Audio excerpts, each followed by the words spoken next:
Welcome back to another video. My name's Gareth James for mttpokerschool.com, and today I'm going to do a side-by-side comparison of the brand new HoldemResources calculator and the existing simple pre-flop Holdem. So this is one of the comments or questions I had on my last video, and it said it would be great to see a side-by-side comparison to see what's going on, see what the differences and similarities are. So you ask and you receive. So here we go. Let's dive into it. The spot we're going to look at today then is it folds to us on the button, and we've got two roughly 20 big blind stacks in the small blind and the big blind, and we want to know what hands do we jam and what hands do we raise. So let's kick things off straight away looking at both software's strategies. Let's pull them in now.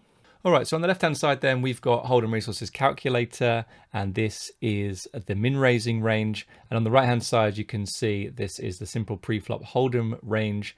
And so the min raises are in brown and the jams are in red. And bring my mouse over here so you can see there's some jams with the suited wheel aces, and you can see that those hands are missing in the HRC readout as well. So pretty similar. Similar thing going on with Queen 10, Jack 10 and 10 9. Let's go back over here, Queen 10, Jack 10, 10 9. So pretty similar already. 2s, 3s and 4s. Looks like they're jamming. Looks like 5s are jamming in the HRC model as well. But to be fair, in the simple pre-flop Holdem model, they are too. And then you've got the offsuit ace-x hands over here, and jump again over to here. And we can see these ace-x hands going for the jam too. And then finally, there's a bit of king-queen off and king-jack off being jammed. And that's exactly what's going on here. Let's take a quick look at the jamming range so you can see this in a bit more detail. So here now on the left-hand side is the jamming range from HRC. So this is really just lining up with the hands in red on the simple preflop Holdem model. So you can see, okay, so it's shoving ace-6 suited, and the simple preflop Holdem model isn't. But there's some jams with the king 9, queen 10, jack 10, 10 9, which is exactly what is going on in the simple model. Same with king queen, king jack. Some of these ace-x hands as well. Maybe ace-6 off is jamming more and ace-5 off less. But then we see some jams, as I said before, with 2s, 3s, 4s, and 5s. So pretty similar, I would say. Not exactly the same, and that might just be something to do with what's going on behind the scenes. You know, the post-flop engine, something like that. Maybe there's something we can do. We can change bet sizes for post-flop, and that's going to affect things. So, but what I mean. The real thing here is that it's exactly the same kind of hands being jammed and the same kind of hands being raised. Let's go back to our raising range, and you can see, yeah, it's pretty much the same range. Okay, there's no 9-6 suited over here. There's no 7-5 suited as well. But we go down to king 8 off, and we go down to ace deuce off as well. So I would say there's like a lot of similarities and a lot to get excited about with HRC, showing that it's, you know, fairly similar to what the the pre-existing pre-flop model on the software that can do that is showing us. So yeah, I'm pretty excited about this.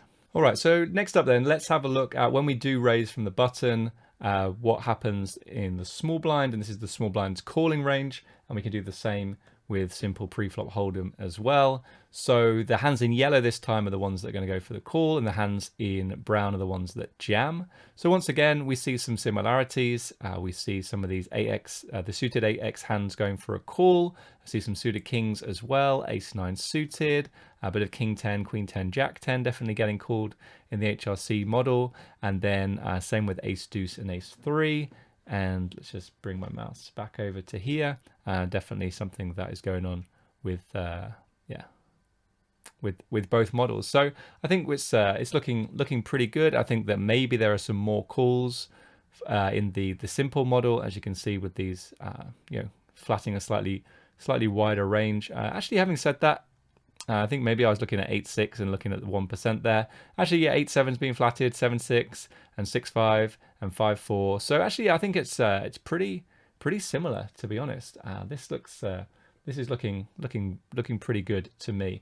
Let's have a look at the jamming range now for the small blind. So again, very similar to what we've got in simple preflop Holdem. We've got the pairs, we've got a decent number of Broadway hands, we've got the offsuit ace-x, we've got the suited hands, and there are some flats with ace 9, ace 7, king 9, which we saw before, but yeah, something similar is happening over here as well. So yeah, I think this looks pretty good. There's some flats with aces, and that's what is happening in the HRC model as well. So yeah, I think I'm pretty happy with this. Let's move on now and have a look at what we're supposed to do in the big blind. All right, so now what we've got is what happens when the button opens and what we're supposed to do in the big blind. And I would say that my biggest concern with the original HRC was that it believed that once pre-flop ended, the hand was just going to get checked down to showdown. We know that that's not the case. We know that there are, bets can take place on the flop, turn, and river, and so equity realization is a really important thing that the original HRC wasn't factoring in. So here we go then. Let's take a look, and this is the calling range first of all on the left-hand side for HRC, and then the calls on the right-hand side for simple Preflop Holdem is the hands in yellow. So again, pretty similar, all the suited hands. Looks like the pairs are going for a jam. A lot of ace-x hands, offsuit ace-x hands going for a jam. Looks like it's jamming all the way down to ace-10 suited in both models, and there's some jamming with the suited kings as well. I would say that there looks to be some more jams going on with like king-8, queen-8, jack-8. Actually, there's a lot of jams with jack-8 in the simple model as well. So I think we're seeing just a lot of similarities once again. Let's look at the worst hands, because in the old model, hands like 8-3 off, 8-2 off, 9-2 off, they would have been calls because presumably they had enough raw equity against the opening range. But you can see that those hands go into the muck now. They're not being played.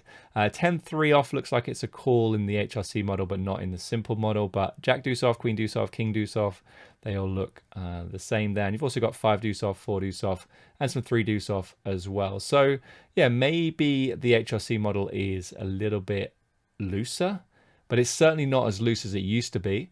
And it's doing a much better job now of understanding equity realization and being able to compare the EVs of both call and jam. So one of the things that you'll often see, if you just allow HRC to jam versus an open, it's definitely going to be jamming hands like king queen suited, king jack suited, because it's not understanding that flatting those hands actually outperforms jamming. But you can see now that it is. All of those hands are going for a call. King queen suited, king jack suited, queen jack suited, king 10 suited, queen 10 suited, most of jack 10 suited. So I think that's really good to see, and just showing that the two strategies and the two pieces of software are pretty well aligned.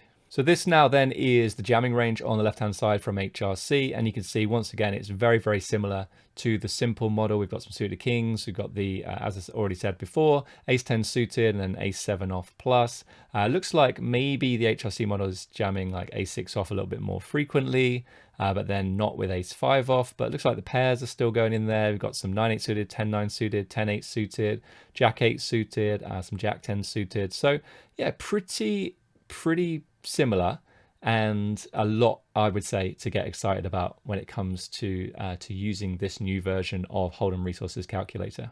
All right, so I'm going to wrap the video up there. I think this was a really good, useful exercise to compare the two pieces of software to see what sort of results we're getting. And thanks so much for the question in the last video. I think this video really needed to get made, and so we could start to see the differences and the similarities between the software. But as I've said, I think a couple of times in this video already, I think there's a lot to get excited about with the new HoldemResources calculator, and I'm excited to make more videos with it in the future. All right, so I'm going to wrap things up there, guys. If you've got any questions about the new software, let me know in the comments down below. And until next time, take care, and I'll see you soon. Bye-bye.